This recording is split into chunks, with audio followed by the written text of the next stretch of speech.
முதல்ல எடப்பாடி பழனிசாமிய வந்து முதலமைச்சரா வந்தோனே நெறைய பேர் என்ன சொன்னாங்க, முனியாண்டி விலாஸ் கேஷியர் மாரி இருக்காருன்னு சொன்னாங்க அவர. அதுக்கப்புறம் அவருடைய நாலேட்ஜ் எல்லாம் கிண்டல் பண்ணி நெறைய விஷயம் பேசினாங்க. அப்போ அவர டியூன் பண்ணிட்டு அப்படியே வளர்த்துட்டு கொஞ்சம் கொஞ்சமா வந்து அந்த கட்சிக்கு உண்டான தலைமைக்கு உண்டான தகுதி அவரே வளர்த்துட்டு வந்துட்டுருக்காரு. இப்ப இத பார்க்குறப்போ அவரு தன்னை வந்து ம். வளர்த்துக்கினாரு, தன்னை மெருகேத்திக்கினாரு அப்படின்னு ஒரு விஷயம் வந்து எல்லாருக்கும் தெரியுது. ம். ம். தான் கொண்ட கொள்கையில உறுதியா இருக்காரு. பட் என்னன்னா, அவரு சின்ன அந்த அட்ஜஸ்ட்மென்ட் பண்ணி எல்லாரையும் ஒண்ணா சேர்த்துட்டு, அந்த டீம் எல்லாம் ஒண்ணா ஃபார்ம் பண்ணிட்டாங்கன்னா, பிஜேபில அவங்களுக்கு தேவையில்ல சார். ம். அதிமுக, திமுக தான். அவங்க 2 பேர் நின்னாலே வோட் பேங்க்ஸ். மக்கள் யாருக்கு விருப்பப்படுறாங்களோ அவங்களுக்கு நிச்சயமா ஓட்டு போடுவாங்க.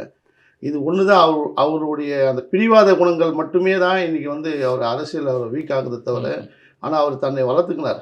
ஏன்னா, இன்னைக்கு ஒரு முனியாண்டி விலாஸ் கேஷியரா இருந்த முதலமைச்சர் வந்து பரவால்ல, அப்படின்ற மாரி மக்கள் அப்ப பேச ஆரம்பிச்சாங்க. நான் அப்ப அதிமுகல இருந்தேன்.